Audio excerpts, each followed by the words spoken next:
Jei, tai reiškia, kad mes šitą albumą visiškai negailestingai drožiam nuo ryto iki vakaro LRT Opus eteryje visą šitą prieš kalėdinę savaitę ir aš tikiuosi, kad jums, brangus Antanai ir Emilija, tai yra bent šiek tiek malonu. Labai malonu. Žiauriai. Gerai, pradėkime viską nuo pradžių. Jūs esat muzikantai, kurie yra žinomi ir iš kitų grupių Lietuvoje. Emilija tave žino iš grupės Katarsis, Antanai tave žino iš grupės Ego Mašina. Ir apie tas grupės mes irgi nemažai kalbame LRT Opus eteryje. Kas jums nutiko, kad jums prireikė dar vienos grupės ir taip atsirado Kyla vėjas? Gavosi taip netikėtai, kad abu grojam savo grupėse ir abu atskirai darėm kažką savo. Antanas savo, aš norėjau savo daryti. Tada mes susipažinom artimiau ir aš jam parodžiau savo vieną dainą, kuri buvo išsekęs patys pradmenys. Ir Antanai patiko, tada galvom daryti atskirai 2 projektus, bet Karolis iš Ego Mašinos pasakė, kad mes tą patį kuriam ir sako, jūs darykit kartu. Ir mes pradėjom daryti kartu tiesiog. Viskas taip paprasta. Yeah. Tiesiog stilistiškai galbūt parodėm savo demo įrašus, tai jie gal kažkiek sutapo ir stilistiškai ir gan gerai sutapo mūsų skonis, ką mes patys klausom. Tai iš tos pusės, kad ir leidžiam laiko daug kartu, tai taip tiesiog gavosi. Aišku, šiek tiek buvo pradžiai, gal daug kas sakė, kad čia nekurti grupės su savo antra pusė, nes mes esam. Aš jūsų netraukiu už liežuvį, aš būčiau daug vėliau šitą paklausęs, bet taip, tai jūs esat kartu pora ir gyvenime, ir muzikoje. Tai taip. Aš norėjau tada iškart paklausti, tai klausykite, kas anksčiau atsirado, meilė ar kūrinys, ar muzika? Man atrodo, kad vienodu metu atsirado. Kažkaip jo. Jo, mes tik susipažinom ir viskas atsirado, ir muzika, ir meilė kartu. Labai gerai. Tai iš karto tos nepatogius klausimus patraukim, kad vėliau galėtume prie jų nebesugrįžti. Žiūrėkit, jums atrodo gera idėja, nes Antanas jau užsiminė apie tai, kartu būti ir kartu dirbti, nes tai vis tiek, vienaip ar kitaip, vis tiek tai yra darbas. Aš tik naisiuosi daug popmuzikos istorijoje, tai galėčiau jums 100 pavyzdžių išvardinti, kaip ten visai paskui įvairiai su tuo. Tai jums nesunku kartu ir būt, ir muziką kurti? Nu, šiaip ne. Keista, bet ne, aišku, būna per repeticijas. Pats grojimas tai visiškai paprasta, atrodo, net ir sutariam dėl ko, kas kaip gerai skamba. Man, pavyzdžiui, labai padeda, kai Emilija išklauso ir paklauso ir duoda tokių tikslių patarimų apie pačią dainos struktūrą ir kas geriau galėtų eiti po to, kas prieš tai. Bet, ką žinau, man atrodo, kad viskas labai paprastai. Vat repetuojant gal būna, biškai susierzinam, kažkaip tai toks įtampa būna kartais, bet bet ten dėl tų visų laidų. Jo, dėl laidų, nes daug sintezatorių, visko, tai kiekvieną kartą reikia po Ego Mašinos susisetapinti iš naujo ir būna ten, negirdžiu sintezatorius, nežinau, aš noriu valgyti ar kažką. Ja. Bet tik tais dėl to nebent. Bet man šiaip įdomu, nes aš irgi žinau tokių atvejų, nežinau, ten Fleetwood Mac'ai, man rodos, atdraugavo, ar ne? Fleetwood Mac ten iš viso įdomu, ten jie praktiškai susikeitė partneriais vos ne paskui. Bet yra ABBA, yra Eurythmics, kurie buvo pora, labai nuostabi grupė beje, buvo pora ir paskui kažkaip jie nebebuvo pora, kurį laiką vis tiek kūrė muziką kartu, galiausiai vis tiek nebekūrė kartu. Yeah. Bet yra Kamanių Šilelis, kuris šiais metais išleido albumą. Ir jie nebėra kartu, bet jie yra kartu muzikoje. Ir yra Super Koloritas, kurie yra tiek kartu ir muzikoje ir visur kitur kartu žiūri. Tai ką žinau, visai būna. Aš tiesiog privalėjau paklausti šito klausimo, nes man atrodo, jis visiškai natūralus. Jūs nesusiriejat dėl ne. Oi, ne. Maždaug, kodėl tu ten sugrojai ne taip šitą natą, o čia šitą reikėjo visai ne taip daryti ir po to ten nesikalbat namie ten ir taip toliau. Ne, taip nėra. Ne, kažkaip nepereina į namus tas dalykas, gal nebent jeigu ir būna ten kažkas, bet tikrai nesirėjam, o tiesiog emociškai labai išgyvenam, nebent kartais, kad čia neišėjo susisetapinti viso. Ir tada dar viena daina gimsta iš to. Ja. O kuris nusileidžia ginčuose? Tai kad mes net neturim tų ginčų labai daug, atrodo. Nu, nežinau, gal būna. Abu tiesiog kažkiek nusileidžiam. Mes labai gal panašus per daug, atrodo, esam. Gerai, palikim šitos klausimus nuo šaly. Kodėl Kyla vėjas? Kas čia per pavadinimus? Tas pavadinimas šiaip ir seniau jau yra, ne ką tik sukurtas. Aš jį naudojau kaip, netgi prieš tai turėjau tokį irgi tą patį projektą, bet pakūręs buvau dar dainų, bet jos buvo mano kaip solo projektas, kuris toks buvo kaip priešistorė, gal netgi prasidėjus tik Ego Mašinai. Bet tos dainos kažkaip aš supratau, kad gal ne taip asocijuoja su manim, aš norėjau iš naujo pradėti visą tai daryti, ta prasme, ir tai gavos, kad dabar kaip naujas toks startas labiau. Tai pavadinimas atsirado, nes iš Klaipėdos esu kilęs ir ten dažnai kyla vėjas ir dažnai vaikštom raudonais veidais nuo to vėjo. Ir labai man įsiminęs tas dalykas buvo ir aš atsimenu, bandžiau sugalvoti pavadinimą ir man kažkaip brolis galbūt sakė ar patarimus visokius, kokį pavadinimą geriau padaryti, bet aš jau buvau sukūręs dainą Kyla vėjas. Ir ją mes perdarėm kartu su Emilija, tai palei tą dainą ir pavadinau tiesiog visą tą projektą. Tai Emilija sakė, kad geras pavadinimas, aš šiaip irgi taip labai dvejojau, sakiau, kad nežinau, gal reikia mums naujo pavadinimo, tai čia buvo didelis toksai klausimas, kai mes tik pradėjom kurt, bet sakė, žiauriai geras pavadinimas, tai dėl to palikom. Tai aš nebuvau tiksliai dėl to nusprendęs, bet įkalbėjo.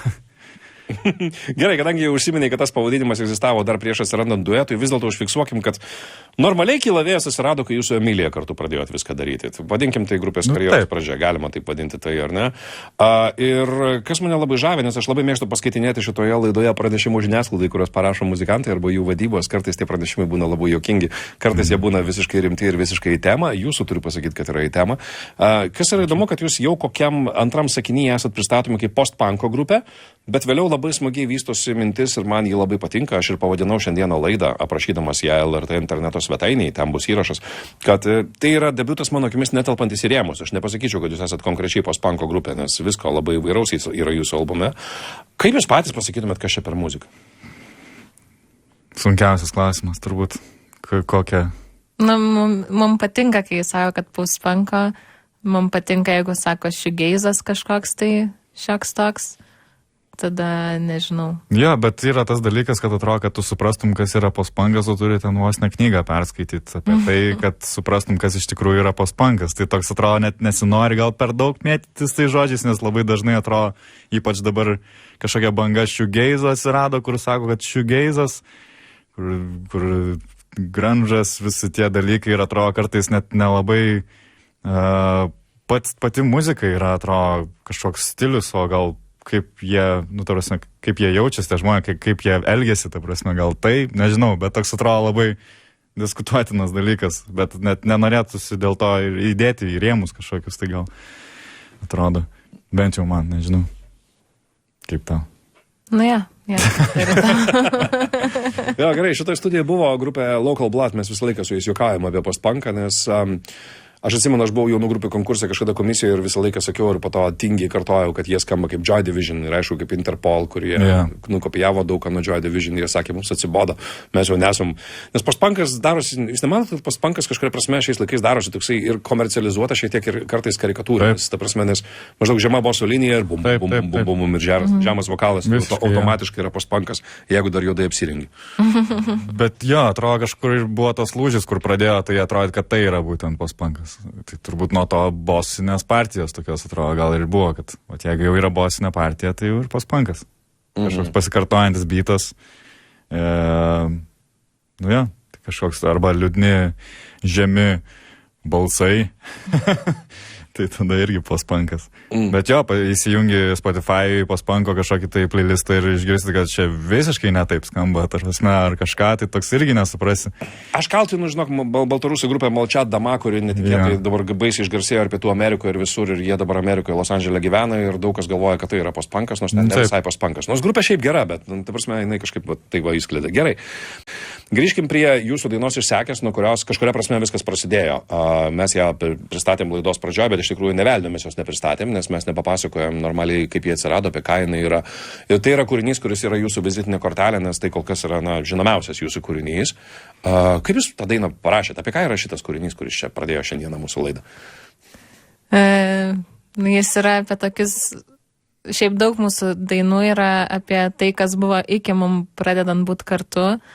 Tai šita irgi tokia daina buvo pačioj mūsų pradžiai buvimo kartu. Tai dar apie praeities tokias baimės ir dabarties kažkokią meilę, kažkokius įsimylėjimus ir tokius dalykus. Tai aš taip pristatyčiau šitą dainą. Svarbus kūrinys jums abiems. Taip. Labai svarbus, jo. Aš atsimenu, kaip girdėjau, kai Emilija grojo tik bosinę partiją aukštų virš mūsų studijos, nes tenais repetuodavo ir grupės nariai sako, koks čia geras beislai. Bet jo, kažkaip visai Aš galvau, kad jinai visai ką kitą reiškia, kai sukūrė. Paskiau per interviu visus supratau, kad visai kažką kito reiškia. Leisčiau savo pafantazuoti, jeigu kada nors gyvenime būtų jūsų vestuvės, tai čia būtų tas kūrinys, kuris, skamba per... Ne, mūsų gal ne. Savo kūrinio klausyt kažkaip keistų. Gal. Tai jį galėtų sugroti kiti, jūs turite daug draugų muzikantų, būtų koks nors orkestrėlis, galėtų būti, nežinau, Kristijonas Ribaitis, koks nors bičas iš Timid Cookie ir dar kažkas ir visi kartu galėtų, sudainuoti šitą kūrinį jums.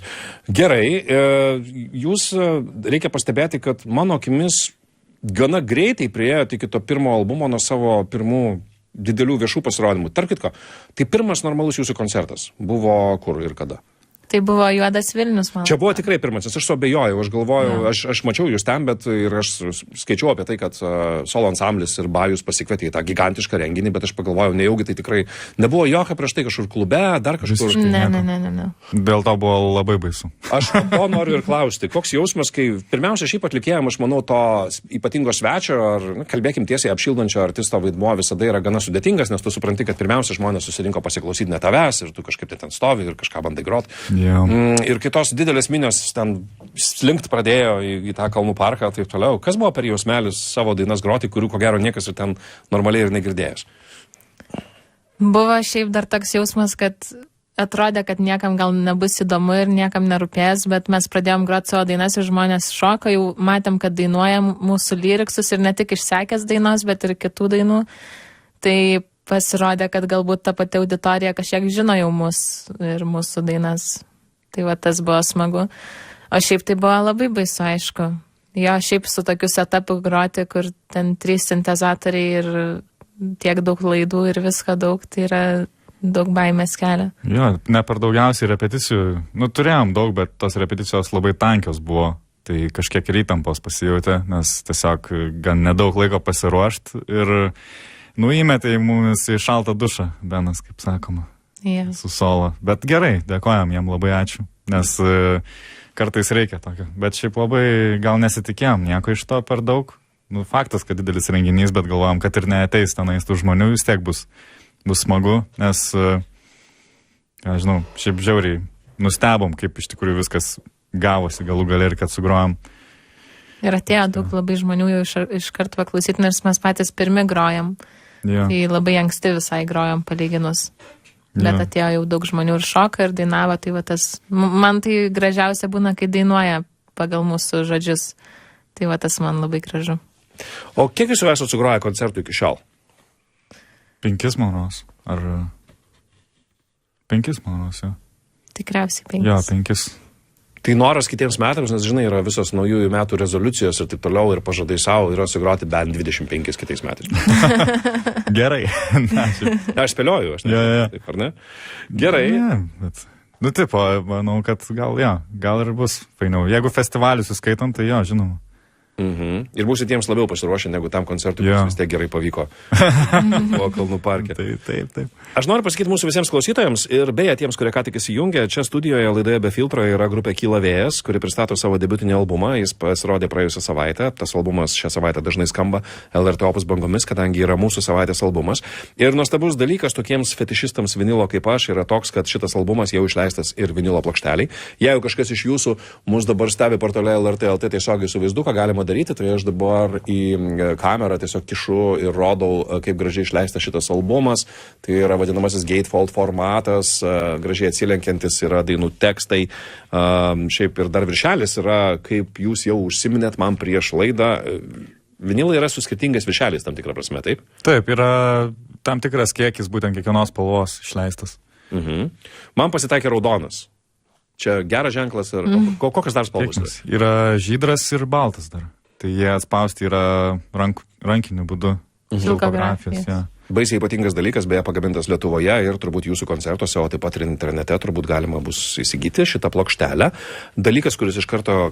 Iš viso, kodėl jums svarbu plokštelė? Čia dėl to, kad visi dabar leidžia, ar čia vienintelis formatas, kurį žmonės nusiperka, ar jūs turit patys kažkokį tai, nežinau, romantišką požiūrį į vinilo plokštelės?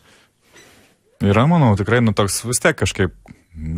kol kuri muzika atrodo, jinai, aišku, vis tiek būna audio formatu ir ar ją klauso kažkas, aišku, labai yra malonu ir jeigu ją groja per radiją, bet vis tiek fizinis formatas yra kažkoks, nežinau, noris pačiupinėti tą dalyką, vis tiek kažkaip jauti gal labiau, kad kažką padarai, nežinau, toks atrodo labai primityvus dalykas, bet giliausiai tai atrodo man bent jau dėl to, kad norisi kažkaip jau užsitvirtini, kad tu dedikavai tam būtent, kad tai jau išvystų dienos šviesą kaip fizinis formatas.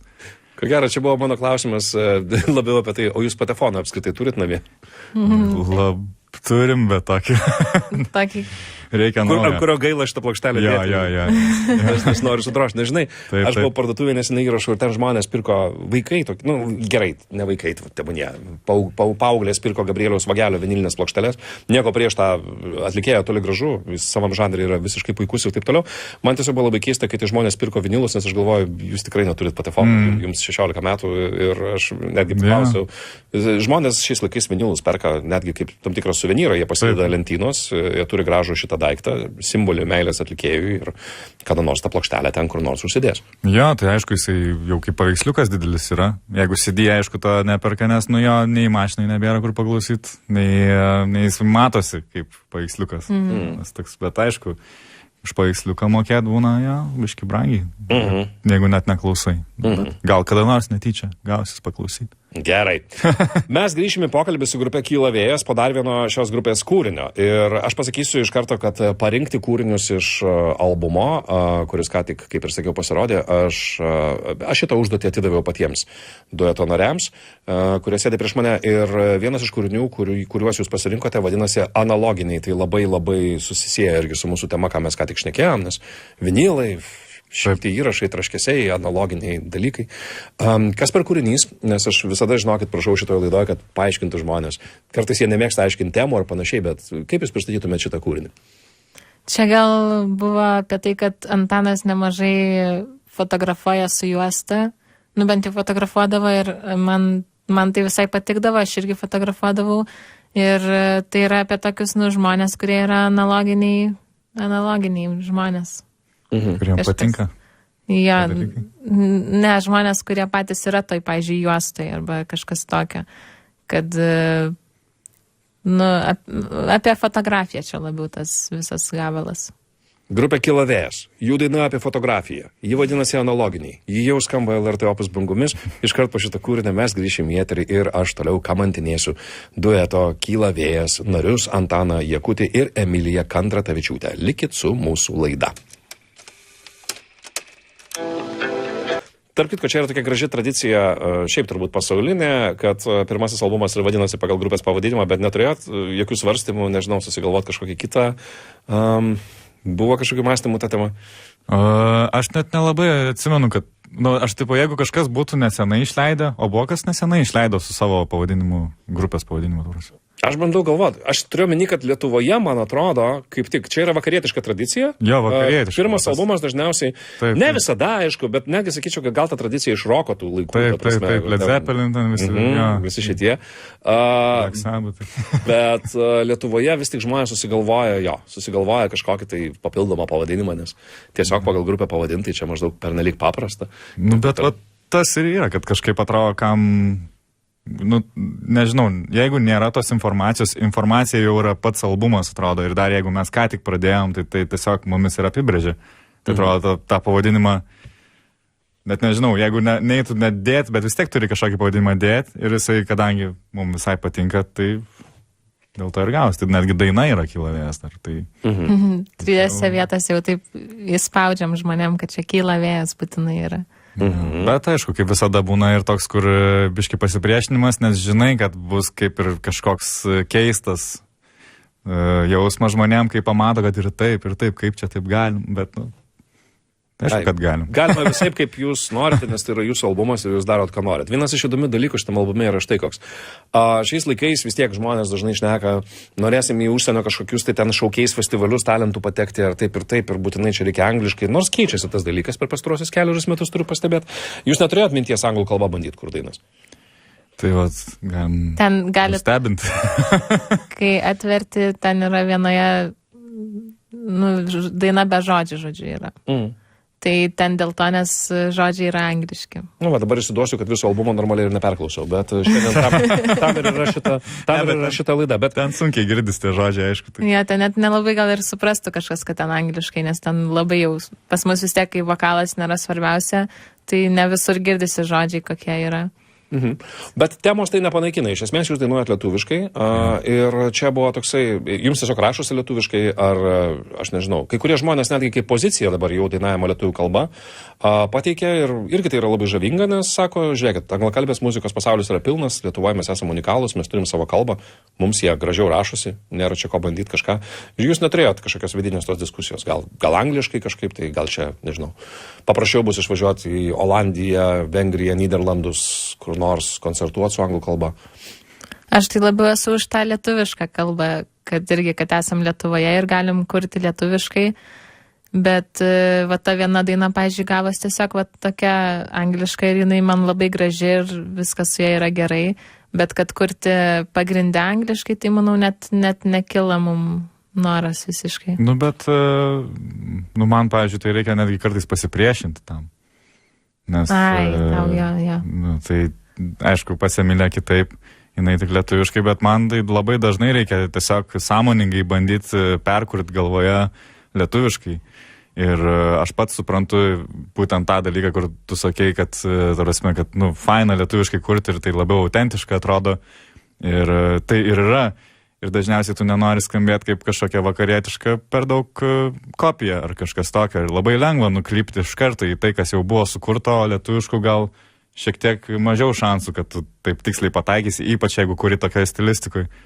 Tai, bet jo, po šitą dainą tiesiog niekaip bandžiau sugalvoti, kaip lietuviškai turėtų skambėti, bet tiesiog galvoju, tegul būna taip, nes turbūt taip ir turi būti. Tai dažnai būna, kad parašai dainą angliškai, bet ne visada būtina lietuviškai daryti irgi. Tai manau, kaip gaunas.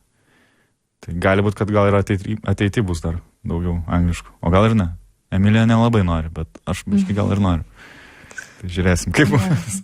The Rising Wind, taip vadintųsi, jeigu reikėtų pristatyti kur nors, kokią nors domenų bazę ir interneto svetainai. Kyla vėjas, in English, The Rising Wind. Duetas iš gerai skamba. Šiaip tai gerai skamba. Bet skamba, žinau, kaip kažkokios tokios norvegų metalo grupės pavadinimas. Truputį herojiškas, vikingai ir ten kylantis vėjas per vandenyną. Kažkokia tokia asociacija. Aš sakyčiau, kad gal ir visai nieko. Jūsų padėtis kažkuria prasme, aš nenoriu vartoti žodžio privilegijuota ar lengvesnė, bet šiaip įvažiuoti į tą visą Lietuvos muzikinį gyvenimą gal truputį paprasčiau, nes jūs abu jau pažįstate tos alternatyvaus pasaulio muzikos užkobarius, užkulisius.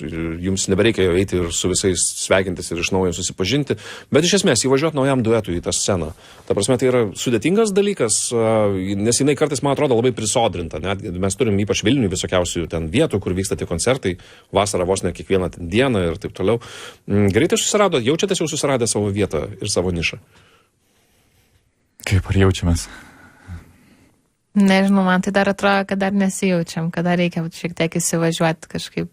Ja, man irgi gal atrodo, kad kažkaip, kadangi ir grodavom su kitom grupėm, dažniausiai tu groji koncertus ir yra tokios jau nustatytos pusiau vietos, kur daromi koncertai tiesiog. Ir ar tu grosi toj vietoj, ar kitoj vietoj, vos nepasirinkimas iš kokių 3, ar nežinau, dar mažiau kartais, kad tiesiog palei žmonių auditoriją, kiek tu planuoji surinkti. Bet man kažkaip kuo toliau atrodo noris biški, daugumai aišku gal noris ištrūkti iš to ir daryti kažkokiose naujose vietose, kad gal nebūtinai daryti vietoj, kur visada rengia koncertus. Tai gal toj vietoj norėtųs atrasti labiau savo kažkokį tai įvaizdį ir kaip mes norėtumėm pateikti, tai nes labai jaučiasi gal su muzika, kad kartu jinai eina su visa emocija ir būtent kaip pateiktas yra tas garsas būtent, nes neužtenka tiesiog tik ją sugroti. Jai reikia labiau gal įsijausti šiek tiek. Toks kaip vos ne kaip filmo soundtrackas, atrodo, nežinau, aš bent jau taip įsivaizduoju. Tai man atrodo labai daug ką lemia, kur koncertuosim. Tai norėtųsi į ateitį tai paplanuoti, taip jau rimčiau.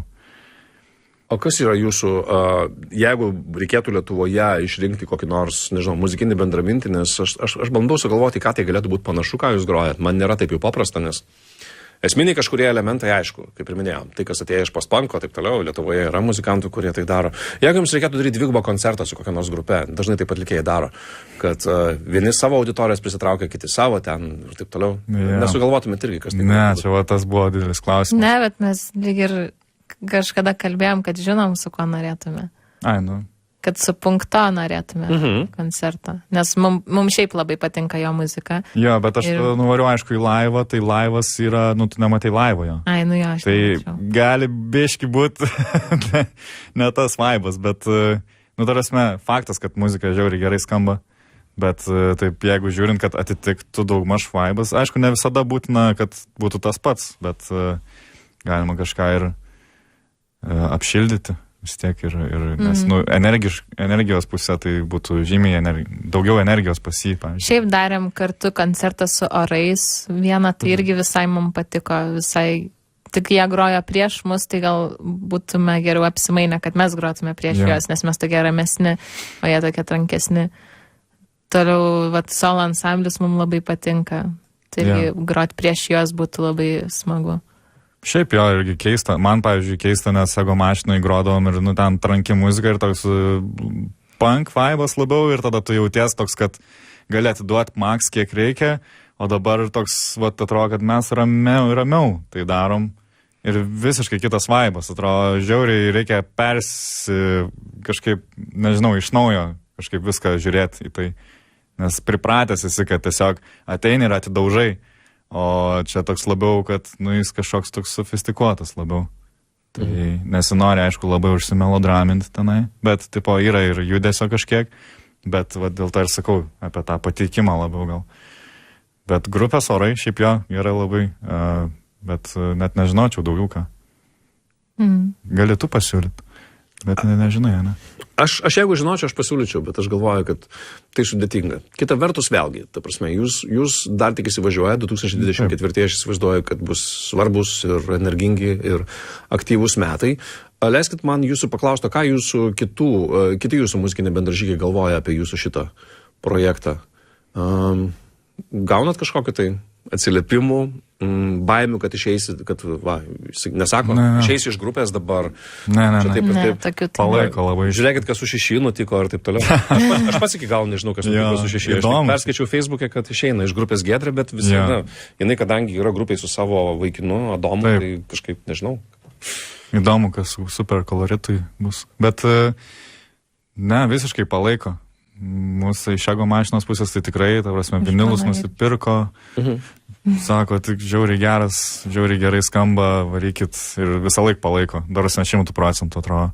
Tai jokios net, būna jokeliai, aišku, kur jokeliai tai yra jokeliai, kur pajokauja, kad čia jau varai, o su mumis tai mažiau repetuoja kažką tokio, bet čia tiesiog kaip jokai būna ir tiek. Ne, man panašiai labai, kad irgi Katarsis labai palaiko, nebent jokeliai kokie nutinka, bet irgi ateina į koncertus, paklausiu adekvačios nuomonės, kokia tiksliai yra nuomonė apie koncertą, tai pasako tiksliai tą nuomonę, pasako ir pastabų, ir pagirimų, ir labai palaiko, žodžiu, tai va. Aš leisčiau savo pajokauti, mes kalbėjom apie tai, apie auditorijos plėtimą ir taip toliau. Yra labai vienas geras ir paprastas būdas praplėsti auditoriją, nes vakar paskelbta, kas dalyvaus Eurovizijos atrankoje 2024 metais. Ten, bičiuliai, yra, pavyzdžiui, grupė John's Shower Band, kuri dabar vadinasi Shower. Ir ten leisiu savo dar pasakyti vieną dalyką, kadangi buvau toje atrankoje, kur iš visų dainų pateiktų buvo atrinktos 40, tai pasakysiu, kad už borto yra likę gana, neminėsiu pavadinimą, bet yra ir gana žinoma jau alternatyvios muzikos viena grupė. Ir ne viską galiu sakyti, dar kai ko nepaminėsiu, bet žodžiu, alternatyvininkų ten atsiranda. Jūs kada nors rimtai ar juokais meditavot, ar kaip kyla vėjas, ar su kitomis savo grupėmis apie galimybę nueiti ir parodyti savo muziką ten? Eurovizija? Žiauriai keista būtų. Mes tai su grupe Katarsis tai labai juokavom, bet ten nežinau, buvo juokai, bet tada mes sukirtam rankom, kad tikrai šiemet dalyvausim, bet atrodo, kad čia juokai, nes jau nedalyvaujam. Man atrodo, kad jūs rimtai, nes aš mačiau, kaip jūs šnekėjot. Nes mes ten labai jau rimtai kalbėjom, kad mes norim dalyvauti Eurovizijai ir parodyti tą alternatyvę mūsų sceną, bet kažkodėl net nežinojau, kad čia jau vyksta ta atranka. Tai pavėlavot, nes jau dabar viskas, dabar jau 2025-ieji, ta prasme, bet niekad ne per vėlu. Eurovizija, kaip ir Kalėdos ir naujieji metai, ateina kasmet. Bet iš esmės, žodžiu, tai yra tokia labai keista mintis. Apsiriboja tuo. Mąstymas apie tai, ar ne? Ja, iš tikrųjų tai taip. Aš įsivaizduoju, jeigu vienais metais ateitų Timid Cookie. Arklio gale. Arklio gale. Ką mes dar galėtume tokio? Kyla vėjas galėtų ateiti. Juodvarnis. Juodvarnis galėtų ateiti, tikrai. Vienareikšmiai juodvarnį aš ten visiškai laisvai įsivaizduoju. Kristijonas Ribaitis, šiaip Kristijonas Ribaitis gal net nebūtų tokia keista mintis, kad jisai galėtų ateiti. Tikrai galėtų, jo. Ir taip užplūsta atranka paraiškos. Žmonių, kurie LRT Opus eteryje skamba. Būtų labai įdomi Eurovizijos atranka. Man nuoširdžiai būtų labai labai įdomu tai žiūrėti. Gerai, mes dabar darom vėl pertraukėlę, nes atėjo metas paklausyti dar vieno jūsų kūrinio. Kūrinys vadinasi Nenori būti. Dar viena daina iš jūsų albumo. Kas per kūrinys? Tradicinis klausimas. Tai čia panašiai kaip ir Emilijos kūrinys buvo apie jos praeitį. Tai šitas kūrinys yra apie mano praeitį. Tiesiog apie praeitį ir irgi apie dabartį, tiesiog apie santykius, apie gan tiesiogiai, aišku, žodžius galima suprasti, kai kurie turi labiau perkeltinių prasmių, visada noris palikti erdvės, kad juos galima interpretuoti savaip, bet daugmaž apie kad nesinori blaškytis per daug, norisi konkretumo. Tai jūsų albumas yra labai asmeniškas, bent jau kol kas susidaręs. Šiaip labai, iš tikrųjų. Visiškai taip gavus. Visiškai nuoširdus, tiesiog susijęs su jūsų emocijomis, jūsų gyvenimu, su jūsų kasdienybė. Labai gražu, kaip atviras laiškas. Taip. Pasiklausykim. Kyla vėjas, kūrinys Nenori būti, po šios dainos grįšim į eterį ir dar pasišnekučiuosim su Antanu ir Emilija apie tai, kiek jie turi perklausų Spotify, apie tai, ko jie norėtų, kad Kalėdų senelis padėtų jiems po eglute. Gal dar aptarsim kokias nors aktualijas, bet žinoma, dar pasišnekučiuosim apie jų debiutinį albumą. Tai likit su Opusu. Tai, ką jūs girdėjot ką tik, buvo dueto Kyla vėjas kūrinys, kuris vadinasi Nenori būti ir mes priėjom prie paskutinės mūsų pokalbio dalies. Šiandien laidoje be filtro. Su šita laida yra problema, kad man bent jau jinai labai greitai prabėga. Aš norėčiau, kad jį būtų 3,5 valandos trukmės ir mes galėtume daug visko tenai išanalizuoti, bet dabar pakalbėkim apie štai tokį dalyką. Būkim atviri, jūsų muzika yra alternatyvinė ir dažniausiai Lietuvoje tokios muzikos įrašai, ypač pradedančios grupės, turi ten, 5,000 perklausų ir tai manoma, kad tai yra jau labai neblogas skaičius. Kiek turi kūrinys išsekęs perklausų?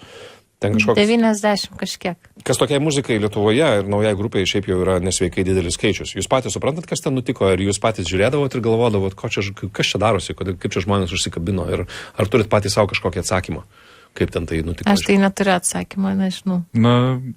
Šiaip sekdavom, kiek tų perklausų biškiai atrodo, taip irgi nelabai gal supranti, bet net nežinau. Galvodavom, kad pasidalino gal kažkas. Tada galvojom gal dėl to. Bet nežinau, mums prieš išleidžiant dar mes rodėm savo draugam, tai sakė, kad šitas bus hitas. Nes tam parodai kitus gabalus, bet tas išsekęs bus hitas. Tai kažkaip atrodo gal ir tikėjimas. Kažkiek. Bet Jeigu jūsų muzika būtų muzika filmai, koks filmas tai turėtų būti? Kažkoks žiauriai sudėtingas apie santykius buvusius ir esamus ir toks labai asmeniškas, bet toks labai dramatiškas gal netgi iš dalies, bet toks emociškai dramatiškatiškas. Aš nesenai žiūrėjau filmą su Jimu Carreyu, senas Eternal Sunshine in the Spotless Mind, tai man labai susirezonavo kažkodėl, kad aš galvoju, aš tokio klipo norėčiau. Tai dėl to gal kažkaip susilipo. Tas tinka filmas, Tai kažkoks toks. Aš labai mėgstu paanalizuoti, kaip sakiau, pranešimų žiniasklaidai ir pasikartosiu, jūsų yra tikrai nekvailas ir geras pranešimas, nes nėra visokiausių nesąmonių, kurios kartais tuose pranešimuose būna. Gerai. Ačiū.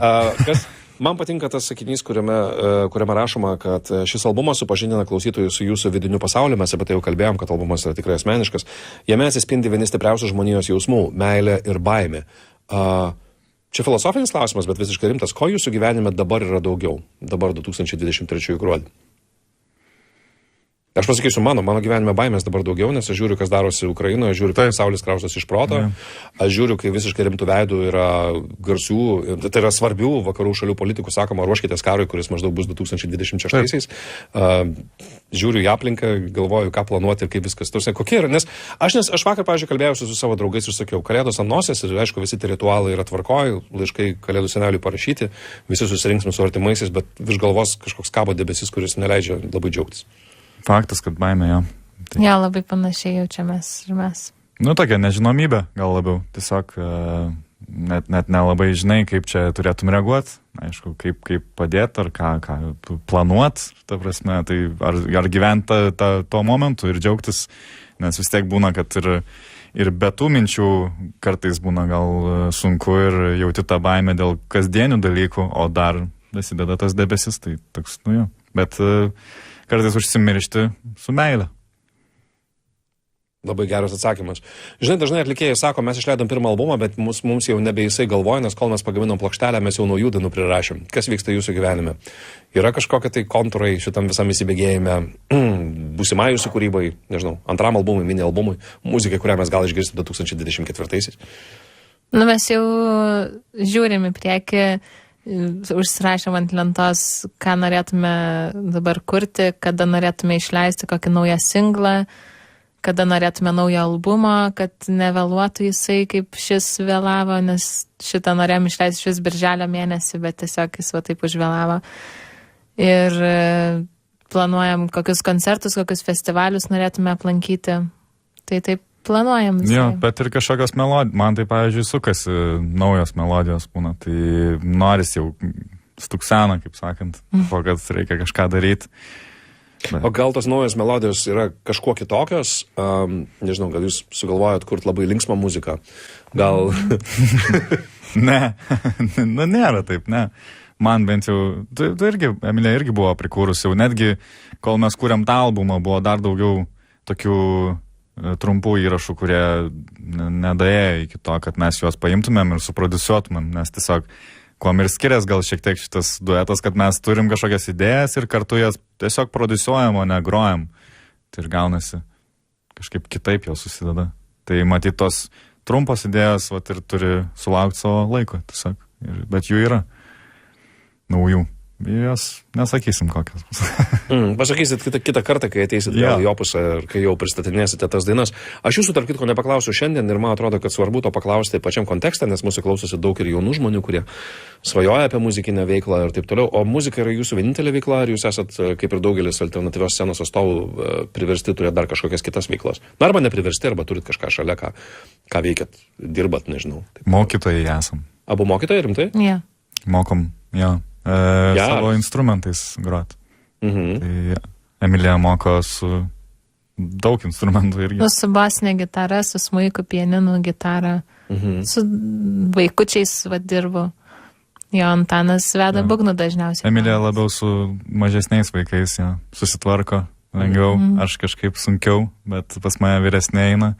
Daugmaž mano amžiaus, bet jo, būgnai ir gitara kartais. Tai... Bet tai vis tiek yra su muzika, tai yra smagu. Ta prasme, nes dažnai būna istorijos, kad, na, žinai, skambučių centras arba ten, taip. Įmonėje ten, kas irgi yra visiškai gerai, viskas tvarkoja, bet aš manau, kad kai visą laiką leidai su muzika, turbūt jums patiems, kaip muzikantams, yra smagiau. Kai tėvai nemato, jūs leidžiat, Emilija, savo mokomiems vaikams ego mašinos Stimit Cookie ir Kilavėjas įrašus sakydama, bet čia yra tikroji muzika, žinokit, šitą pasiklausykite. Jie būna dažnai patys susiranda, kad pamato ant sienos parašyta Kilavėjas arba kur nors koridoriai, nes šalia yra Stimit Cookie studija. Tai pamato užrašą, patys pasidigina namie, pasiklauso ir tada man tėvai pasako, kad klausosi tokios muzikos. Tai jūs turite vien jau dėl to pasistengti, kad nebūtų keiksmažodžių dainose. Taip, taip. Arba nesigirdėtų jų gerai. Bet jo, šiaip būna, kad momentai, kad tie mokiniai, aišku, mato visus mūsų planus grupės, tai neina nuslėpti, reikia lentą apsukti į kitą pusę. Ja. Tipo, buvo atvejis, kur vienas mokinys pasakė, kad taigi mačiau, kad žadėjot birželio ten kažkada išleisti albumą iš tikrųjų. Mes, okei. Matai. Mūsų pokalbis artėja prie pabaigos, man dėl to labai liūdna, bet aš vis dėlto jį norėčiau vainikuoti jūsų paklausdamas, nes šitas projektas atsirado kaip yra muzikos pasaulio toks terminas šalutinis projektas ir jis yra dažniausiai reiškia tai, kad kitos grupės, kuriuose jūs muzikuojat, jau yra žinomos ir čia yra toksai eksperimentas į nuošalę, į šalį, ta prasme, kuris įvyksta ir viskas. Aš teisingai suprantu, kad jūs matot Kyla vėjas kaip ilgalaikį dalyką, kad gali būti 2, 3 albumas, jūs norit, kad šitas projektas augtų ir klestėtų, kad būtų daug jo dainų. Jūs tikrai neišsėmėt dar savo kūrybos iki šiol. Oi, ne. Tikrai dar įsivaizduojam. Nes čia toks pagaliau tai, ko mes patys norim, būtent mes ko norim. Ne kiti žmonės ko nori, bet ko mes norim. Ja, aš manau, kad tikrai neišseks. Svarbu, kad turėtumėm tai galimybę žemę tam daryti, ta prasme, iš viso, kad čia viskas būtų ok. Ir tada, jeigu mes turėsim galimybę groti, tai grosim, manau, daug dar yra ką reikia padaryti galvoje. Tokių neužbaigtų dalykų ir idėjų. Aš noriu Jums palinkėti, kad 2024-aisiais kuo daugiau jų išsipildytų. Šiandien mes laidą pabaigsim su jūsų daina Šviesa Mėnulio. Labai geras pavadinimas, nes Mėnulis yra susijęs su pilnatimi ir jaunatimi. Tai yra 2 LRT Opus projektai, kur atlikėjai groja savo dainas ir pasakoja istorijas. Aš manau, kad 2024 būtų puikus metas jūs pakviesti, vieną iš jų, apie tai dar pakalbėsim. O šiandien noriu paklausti jūsų, pabaigdamas šitą laidą, tai apie ką yra šitas kūrinys Šviesa Mėnulio? Apie nemigą, galima sakyti taip. Aš tiesiog būdavo taip, kad, labai tiesiogiai, aišku, nesinori, kad taip tiesiogiai būtų. Norėčiau turėti istoriją, kuri yra labai perteiktinė prasme, kokia nors tenais įdomi gili, bet iš tikrųjų tiesiog Mėnulis būdavo, kad būdavo dalis to, kad atsibundi naktį ir tiesiog negali užmigti, nes tiesiog yra pilnatis. Ir bet aišku, būdavo ir nerimo, ir visų kitų dalykų, kurie susideda būtent tuo metu. Bet jie persipina visose temose su visom dainom. Tai ir tiek ir santykių ir panašiai, tai ten ir apie tai dainuojama yra. Tai susisieja su kitais kūriniais visos tos mintis ir būdavo, kad tiesiog negali galvoja apie kažkokias tai moteris ir negali užmigti ir tave žadina naktim Mėnulis ir vaidenas. Nieko savo istorija.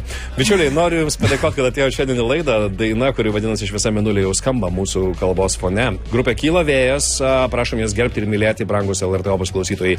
Jeigu iki šiol apie jos nežinojate, tikiuosi, kad šį bei tą dabar jau žinote. Ir dažnai klausykite LRT Opus, klausykite savaitės albumo, kuris yra Kyla vėjas šią savaitę, arba šiaip susiraskite jį internete, o gal netgi parsineškit kur nors nusipirkę namo vinilo plokštelį, nes tai irgi labai puikus būdas klausyti muzikos. Ačiū Jums. Ačiū tau, labai malonu. Čia buvo Be filtro. Primenu, kad laidų įrašus visada galite surasti LRT radiotekoje. Aš Ramūnas Zilnys atsisveikinu su jumis iki kitų susitikimų.